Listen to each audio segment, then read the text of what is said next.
Hi, and welcome to the Godot community. My name is Sahira Dean.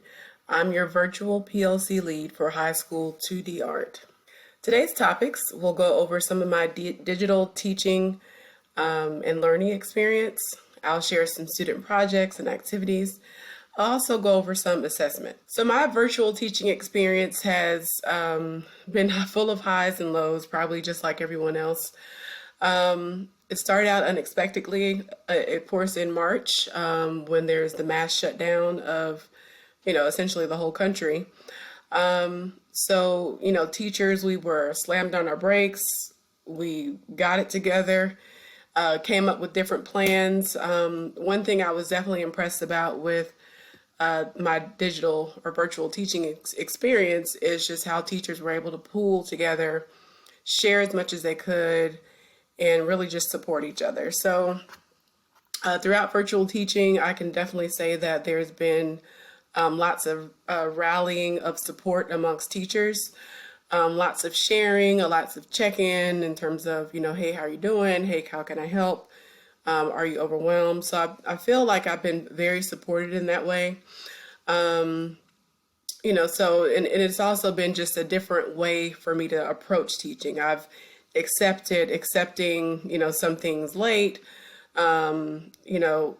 releasing a little bit of the teacher control that I once had, when things were quote unquote normal. So I've adjusted and, it's definitely had its highs and lows.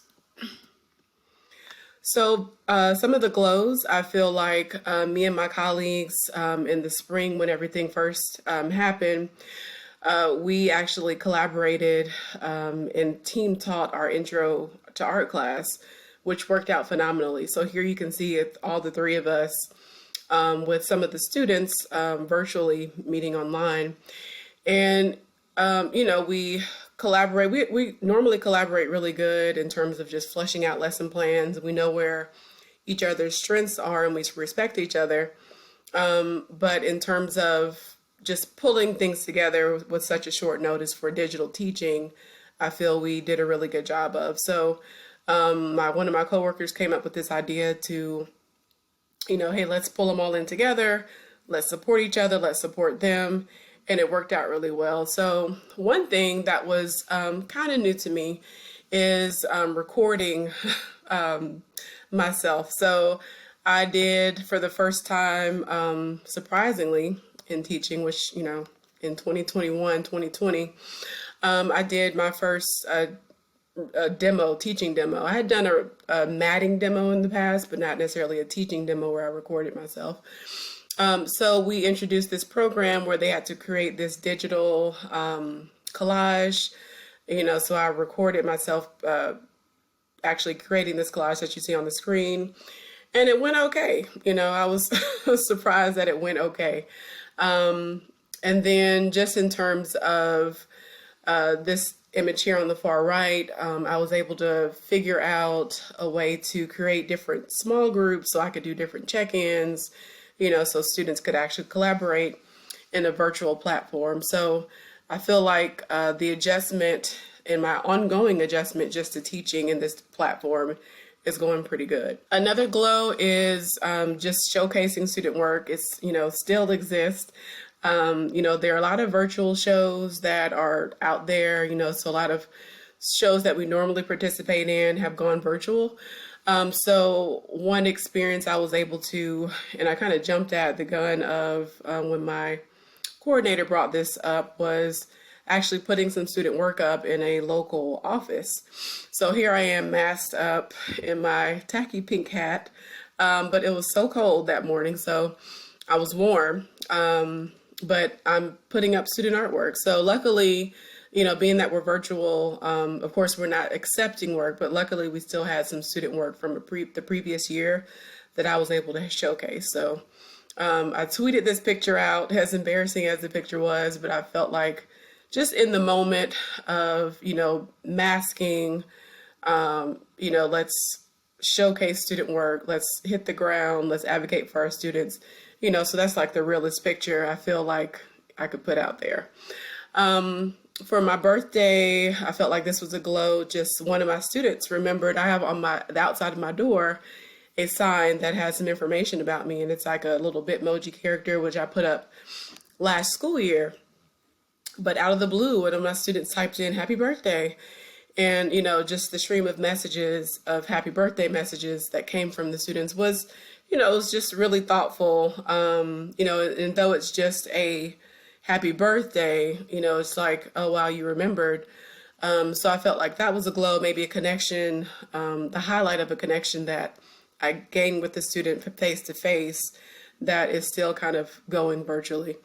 And another glow, here's a student actually that went to a reception, won an award for an art show, local art show. So just the idea that, showcasing student work physically, does still exist in this, crazy time we're in, I feel like is definitely a glow. Another glow is that students are working. These are my AP kids.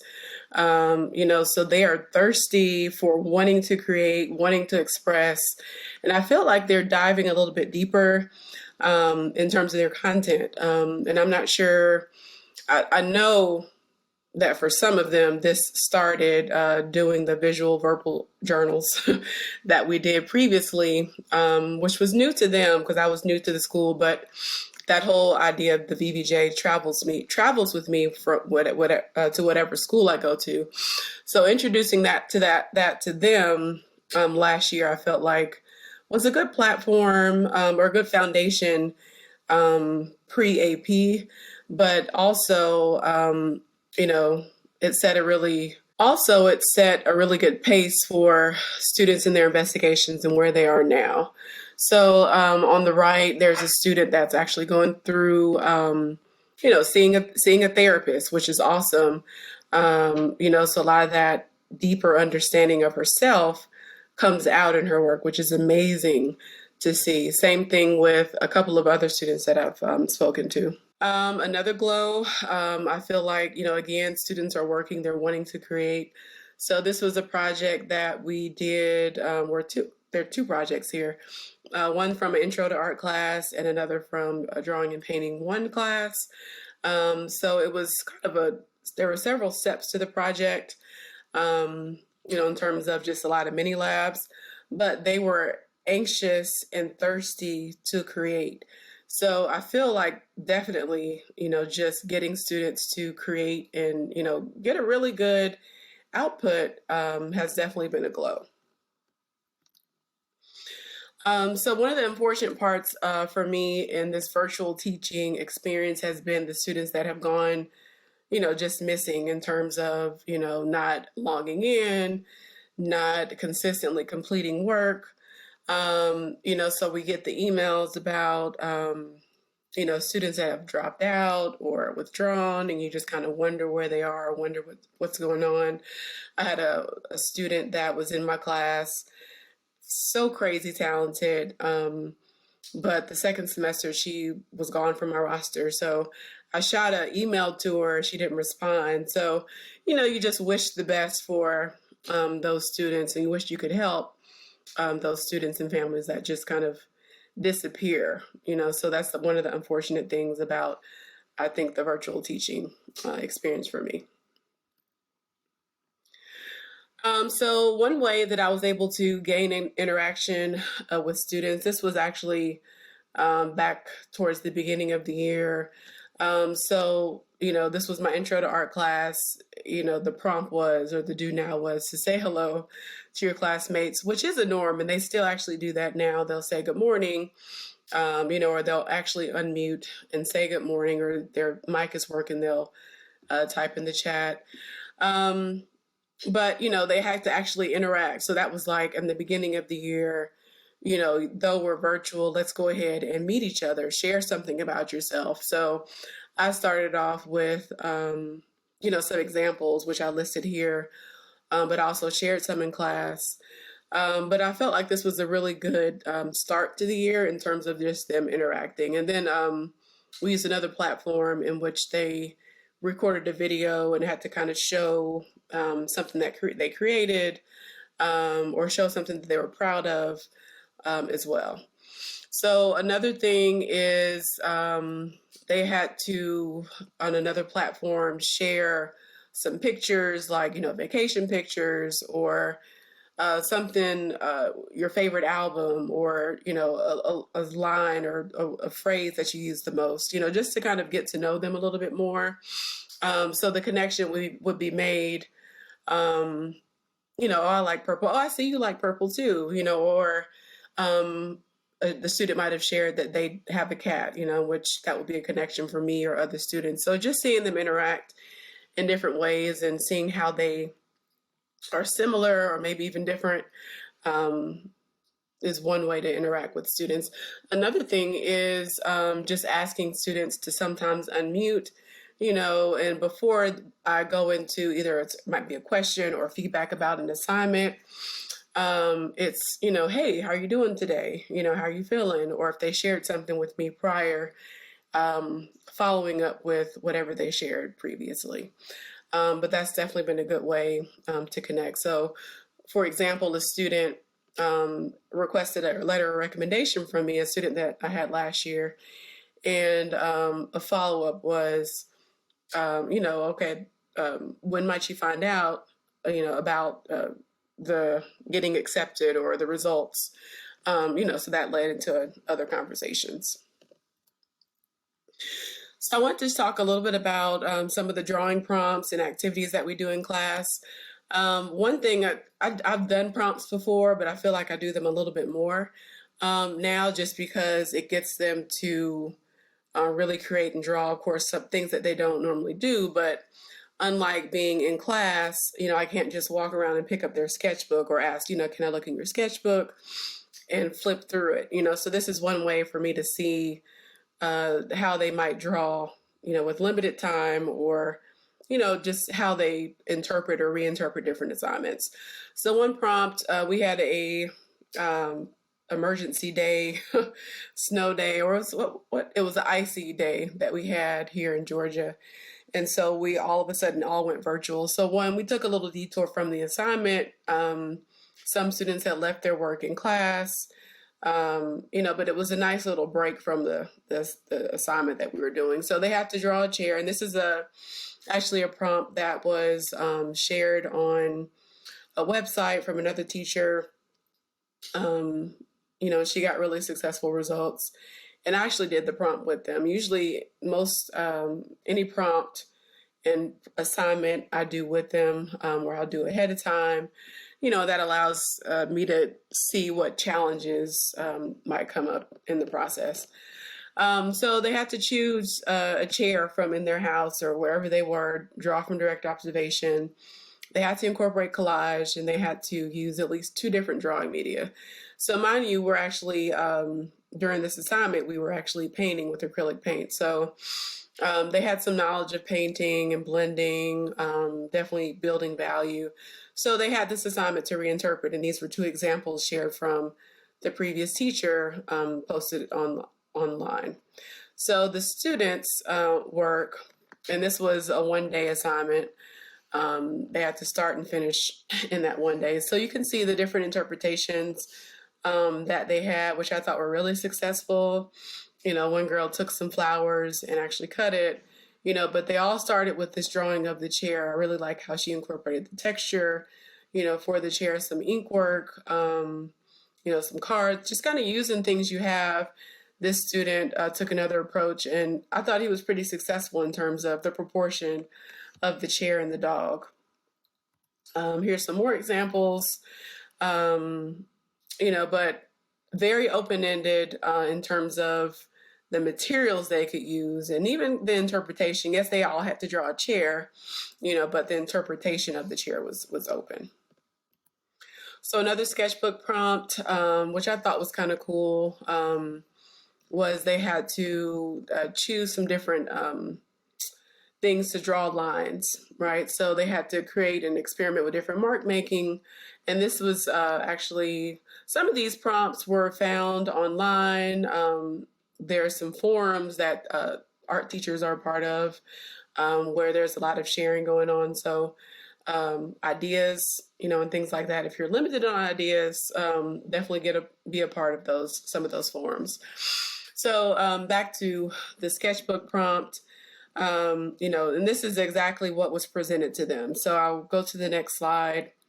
And this they had, I believe it was like a 40-minute prompt because they actually had to scavenge for different materials. So one girl took like a stick from outside, but they're experimenting with marks, and then they had to go and actually create an image based on their experience or results with the tools they chose. So another prompt, and you can see this one is 25 minutes. So having to do with perspective, draw the inside of a coffee shop, and, again, fairly open-ended, so the idea was, essentially they're kind of drawn from imagination. Most students have seen the inside of a store or a restaurant, and I told them to kind of use even their room just to start their perspective. So if they're doing 1-point perspective, start with the shape of the back wall, and kind of go from there. But this was also a way for me to see, before actually doing a project dealing with perspective, just their foundation or what their understanding of perspective was. So were they more familiar with 1-point? Did they know 2-point? Did they know 3-point? So on and so forth. So normally we share them, last semester, we shared them on a platform in which they created their folders. So they had to actually go in and rename the different prompts. This year, it's actually a website that we use that allows me and other students to see everything. So I feel like being able to see everything has been more successful. This was a project that we did at the beginning of the pandemic. Excuse me. So the question and the prompt was, how are artists responding to the coronavirus? So there I found this interesting article which had some examples, had some information about the pandemic, about some different artists that they could use as inspiration. And then they were to actually create their own. So very open-ended, and these are going to be more personal, I feel, because everybody's going through or was going through something and experiencing, different things. But essentially everybody was, fairly isolated, so the whole idea of masks appeared in their work, sorry, it's canceled on the birthday. So students thinking about not being able to do different social events. So I felt like this was very successful in that it had a lot of different or just a range of personal connections with the prompts or with the question, and how that's affecting them and their family personally. So I really like this one, with the tissue shortage that everybody was going through. Everybody was looking for tissue. Still not quite sure, where and why, but so I really like this one. And then I like the idea of recycling and creating their own masks. That was pretty innovative. So mind you, this was done last year when we were doing a lot of the journals. So with the journals, the VVJs, I would show them different techniques to explore and use in their journals. So, when you see the techniques learned in class or even learned on their own, just, the different ways that they can experiment, when you see that appear in their work, I feel like, win. So the idea of using text and words and using things learned during projects and during their own explorations appeared a lot in this particular project. So this is another project, Value in Monochromatic Painting, in which they interpreted value and applied their knowledge of value to convey form. So I felt like this was really successful in introducing students to painting. So what we did was printed out 2 black and white photos. Of course, we went over some criteria for the photographs that they could use, but they had to paint directly on the photograph and try to mimic the values that they see on the photograph. So, of course, we started with the photograph. We started with creating the value scale and the monochromatic scales. and then they were to use that knowledge and apply it to the photograph. So excellent exercise for learning how to blend, learning how to mix paint, of course, proper way to mix paint, how to not avoid getting too much paint, which is, I think a bit pet peeve for a lot of art teachers. But then, of course, the blending. So a lot of students said this was their first time painting, and I felt like it was overall successful. Like overall, the results were, very pleasing, and the students were pleased with their results. So I felt like this was a really good project to do. Here's some more examples.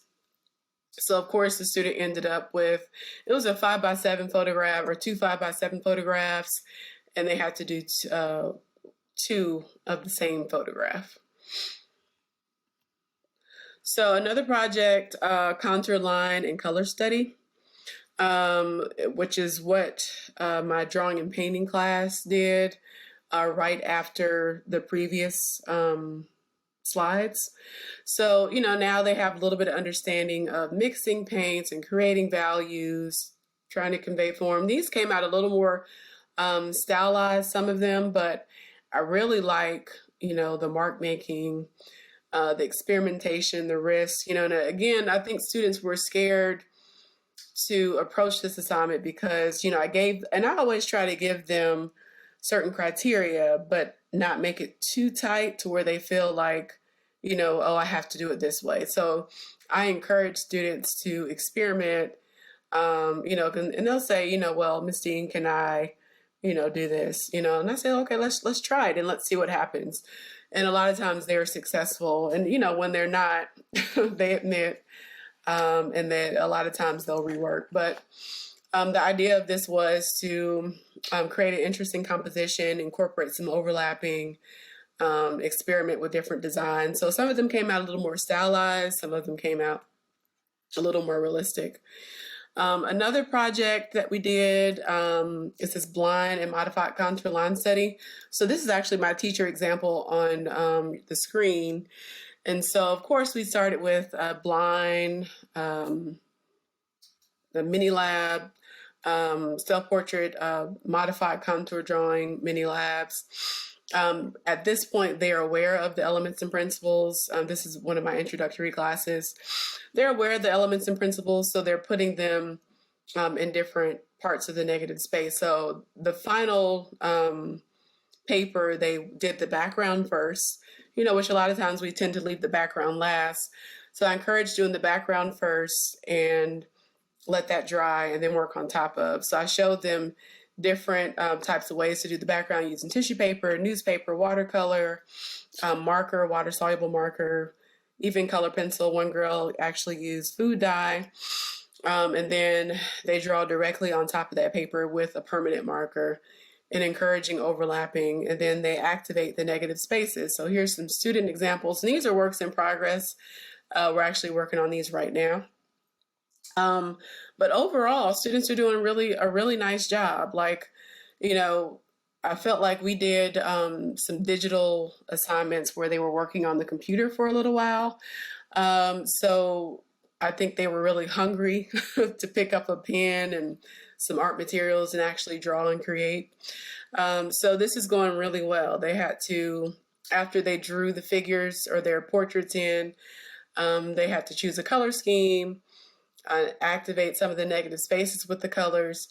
Actually, before the color scheme, they were supposed to go in and vary the line a little bit, apply some of the color. And in some of these things, the steps kind of get intermingled. Like one student was asking, well, I don't want to put too much color in because I want to stop right here. I said, okay, stop right here, but also reevaluate as you continue through the other steps. So, and this is a fairly quick project as well, but the results are going pretty good. This was another project that we did dealing with artist Kara Walker. So we know her images can be a little risque. However, I did give them that warning, and then I just kind of moved on. So I didn't show any risque images in class, but, I told them if they were to look it up on their own, just know some of her content is a little risque. So they had the silhouette narrative to create. They had to come up with their own narrative, and I told them it could be based off of a story they had read or story they had written or even a movie or a dream. But they're thinking about like a beginning, a middle, end, different symbols they saw.